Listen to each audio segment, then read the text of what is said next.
Este valor luego se va degradando, al igual que esta línea va aumentando de anchura debido al ruido. A medida que esta señal se atenúa, pues vamos teniendo más ruido y este jitter va siendo mayor y el ojo se va cerrando. Y lo que interesa es que el ojo esté abierto para poder ver y distinguir valor alto de valor bajo.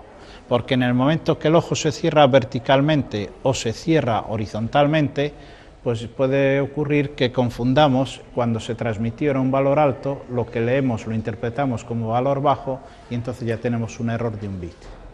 Por lo tanto, ese es el tema a la hora de tener esto en cuenta. Y aparte de eso, la componente continua debe ser nula o como máximo estar comprendida entre más o menos 0,5 voltios. Así que esto es lo que define las características físicas de esa señal analógica SDI que lleva información digital de la televisión. Un diagrama de ojo visto en un monitor forma de onda pues tiene estas características. Esto está tomado con un monitor de Tektronix y es un generador y vemos que esto es lo que se podría denominar un diagrama de ojo perfecto. Al decir perfecto, como veis, no es que sea como el que hemos dibujado antes, pero estas imperfecciones son mínimas. Los circuitos es imposible que lo den todo a la perfección, pero esto se consideran diferencias mínimas, es decir, que esto no representa ningún problema para los diagramas de ojo. Este se puede considerar que es, por así decirlo, un diagrama de libro. Aquí tenemos el flanco de subida, los de bajada y la amplitud, y aquí haríamos las medidas para determinar si esa señal, cuando hay problemas, pues hay que medir, a ver cuál es la fuente del problema. Generalmente el medir por medir no tiene objeto, el medir se hace cuando tenemos problemas o cuando estamos haciendo un mantenimiento preventivo que se miden una serie de parámetros para determinar si se están degradando poco a poco o no. El diagrama de ojo se puede degradar poco a poco y claro, en un momento dado empezar a fallar. En los sistemas digitales uno de los problemas que hay es que siempre funciona todo de maravilla, aparentemente aquí no pasa nada y tal. Ahora, si no hacemos un mantenimiento preventivo para ir controlando todas estas características, el día que ocurre un fallo, ese día es tremendo, porque resulta que hay que empezar a mirar por todas partes a ver dónde está el fallo. Y suele ser muy problemático, mientras que si se va haciendo un mantenimiento periódico, pues se puede tener más o menos controlada la instalación y saber de qué pie cojea cuando se produce el fallo. Porque en la televisión digital no es como en la analógica. En la analógica, a medida que la señal analógica se degrada, el aspecto que vemos en la pantalla se va degradando. Y además existen muchos parámetros para definir de qué forma, por lo que vemos en la imagen, sabemos qué tipo de fallo analógico hay. Y se puede actuar en consecuencia, pero en digital siempre se ve perfecto, tanto como si el diagrama de ojo es perfecto, como si está muy estropeado. La imagen la vemos siempre perfecta, bueno, todo lo perfecta que sea de origen, claro está, y no se nota ninguna degradación, y la degradación analógica va existiendo. Ahora, cuando se pasa ese umbral, desaparece la imagen, empezamos a tener cortes, congelaciones y demás, y entonces es cuando ya vienen los problemas. Por lo tanto, esta es una de las características que se suele mirar. En los equipos, en general, aquí he puesto una fotografía en la que se ve mayor, he simulado un deterioro del diagrama de ojo a base de engañarle poniendo una T y dos cargas simultáneamente. No disponía de un rollo de cable, así que puse dos cargas de 75 ohmios y ya vemos que la amplitud del ojo ha bajado, han cambiado las características de los flancos de subida y bajada, y aquí tenemos los resultados de medida. Los equipos, monitores forma de onda, suelen estar hechos de opciones, y el diagrama de ojo es una de las opciones que suelen tener. Y nunca suele ser estándar la posibilidad de medir el diagrama de ojo. Suele ser una opción porque hay muchos puntos en la cadena de televisión donde no es necesario medir el diagrama de ojo. Todos los sistemas de edición, el control de cámaras, todo esto pues generalmente no es necesario.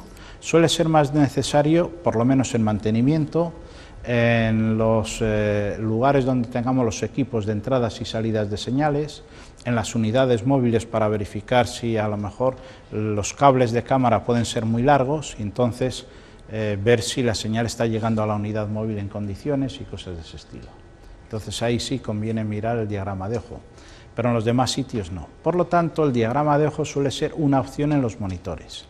Y es una opción porque es relativamente cara también, debido a que tiene que tener una circuitería capaz de mostrar el diagrama de ojo, y esa circuitería pues tiene un ancho de banda de 1 GHz y demás para que todo esto funcione. Aunque las técnicas que se emplean no es de barrido directo, sino que se usan técnicas de muestreo como los osciloscopios analógicos de muestreo de toda la vida, de manera que la frecuencia de muestreo puede ser más baja, pero la señal analógica que le llega pues sí tiene un ancho de banda bastante amplio. Y por eso ya digo que es opcional. Suelen tener también como opción sobre la opción el hacer las medidas automáticas. Si no se pide esta opción que nos da las medidas automáticas, siempre queda la posibilidad de medir directamente usando los cursores y haciendo las medidas como tradicionalmente. Aquí he señalado un aspecto interesante, y es para ilustrar que el diagrama de ojo no tiene por qué estar sincronizado con las señales. Y en este equipo concretamente, pues le puse para que funcionara no con señal interna, sino que la referencia externa. De manera que en la entrada aplico la señal SDI para ver el diagrama de ojo, y luego en la entrada de referencia externa no le apliqué ninguna señal. Entonces, aunque aquí no se ve, pero está indicando que no hay señal, y sin embargo, afortunadamente se está disparando y mostrándonos el diagrama de ojo. Aquí también lo que nos está diciendo, cuando coge la señal SDI, busca las palabras EAV y SAV y nos detecta y muestra si estamos hablando de 625 líneas, 525, etc. Es decir, que los diversos formatos que pueda haber los detecta automáticamente a base de medir lo que hay en el número de puntos que hay entre las palabras EAV y SAV. Y suele indicarlo aquí de esta manera. Vamos a ver los aspectos de compresión de vídeo. Son conceptos fundamentales muy por encima, pero nos permitirán tener una idea de en qué consisten los sistemas de compresión. El grupo MPEG, el Motion Picture Expert Group, se encargó de coger las señales y hacer sistemas de compresión. Concretamente, para la difusión de televisión sacaron el formato MPEG-2, que parte de la señal de vídeo SDI, y en audio parte de las señales ASU, que las veremos después, y definen unos estándares de cómo debe ser la señal de vídeo y de audio comprimidas. Generalmente los procesos de estandarización consisten en definir cómo deben ser las señales, no cómo debe hacerse. Cada uno luego lo hace como mejor puede y su mejor entender. La idea de un sistema de estandarización consiste en tener un punto de referencia en el que todos los equipos que generan esas señales, lo hagan como lo hagan, se obtiene ese resultado, porque a partir de esa señal todos los equipos receptores, lo hagan como lo hagan, obtienen la imagen que se desea tener o el sonido. De manera que los sistemas de especificaciones de sistemas de estandarización generalmente consisten en definir cómo deben ser las señales, aunque no especifiquen, sin embargo a veces sí dan pistas suficientes para indicar cómo hacerlo. El MPEG-2 entonces tiene luego varios usuarios. Aquí he puesto una lista de algunos de ellos, seguramente hay muchos más. De manera que cada uno de los usuarios del MPEG lo adapta y utiliza aquellas partes del MPEG que le resultan convenientes. De manera que dentro de los usuarios tenemos el DVB, es uno de ellos, que está orientado a la difusión digital de televisión y usa solamente aquellas partes del MPEG-2 que le interesan. Después hay los formatos por internet, los formatos para el DVD, otro sistema de difusión terrestre que es el americano, el ATSC. Hay otros sistemas de difusión que son los correspondientes a otros países, que son también basados en OFDM, como el europeo.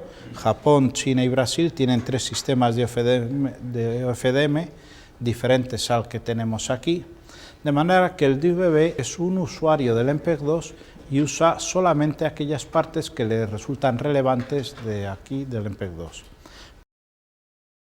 Pero de momento vamos a ver en vídeo cómo definió el MPEG-2. Concretamente, el documento que describe el MPEG-2 es el 13818 de la ISO-IEC, que es el organismo que se encarga de estandarizar, esta es la Oficina Internacional de Estandarización, y son los que definen los estándares. Los grupos como el MPEG o el DVB no son grupos que permitan crear sistemas de estandarización, son grupos de trabajo que proponen un sistema y luego son adoptados o no por los sistemas de estandarización. El MPEG se estandariza todo a través de la ISO, el DVB se estandariza todo a través de un comité conjunto entre la Unión Europea de Radiodifusión y el Instituto de las Telecomunicaciones Europeos, el ETSI. Y de ahí salen las normas estándar del DVB. Y otros organismos de estandarización a nivel nacional o internacional, pues en otros países hacen otras cosas. De manera que el MPEG-2 tiene este documento que está dividido en varias partes, y las que nos interesan a nosotros son la parte 1, que es el Transport Stream, la parte 2, que es el vídeo, y esta tabla corresponde al vídeo, y la parte 3, que corresponde al audio. Y luego hay otras partes para sistemas de grabación, de transporte y demás, que para el interés que tenemos nosotros en este momento, pues no va mucho más allá. Aquí tenemos en cada recuadro la velocidad máxima de flujo en megabits por segundo para cada uno de los posibles sistemas. Y el MPEG dividió en su día, finales de los 80 y principios de los 90, la calidad de la imagen de televisión en 4 niveles diferentes. El nivel bajo es un formato de resolución relativamente pequeña, es de 352 por 24 por 30 o 352 por 288 por 25, es decir, un formato de pantalla reducido. El nivel principal, sin embargo, es el que corresponde a la señal CCIR 601 o I2R 601, para ser más propiamente, y es lo que es la señal SDI, que en el caso nuestro son 720 puntos por línea, 576 líneas por imagen y 25 imágenes por segundo. Estos son los dos formatos que van en la señal SDI. Y el DVB ha elegido este nivel, o sea que vamos a trabajar en este nivel. Luego había un formato de alta definición en 4 tercios y alta definición en 16 novenos. Y luego el proceso de hacer la compresión, definieron varios perfiles de compresión, uno muy simple, otro que le llamaron principal, otro que era variable en función de la relación señal-ruido y otro en función de la definición espacial que tuviera la señal, y luego ya el de alta definición.